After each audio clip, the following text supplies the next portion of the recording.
irmão, eu vou dedicar o meu melhor. E se não der certo hoje, amanhã eu vou acordar e vou tentar de novo com mais determinação, tá ligado? Que nada é em vão, se não é bênção, é lição. Eu engano na voz, na voz, na voz.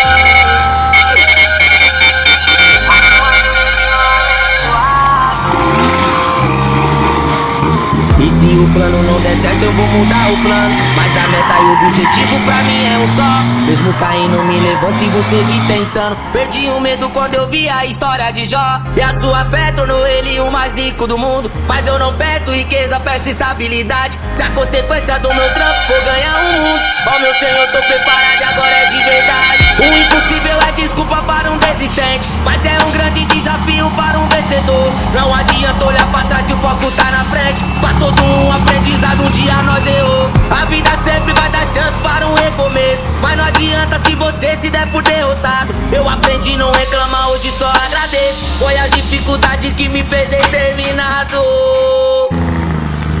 Faço o que puder com o que tiver e onde estiver. Só não deixe a sua desculpa te parar. O sucesso tá mais pertinho de chegar, então não pare de sonhar. Vá com força e fé e mostre a todos o que é que você tanto tá querendo conquistar. Mostre também que você pode alcançar, mas só não pare de sonhar. Faça o que puder com o que tiver e onde estiver. Só não deixe a sua desculpa te parar.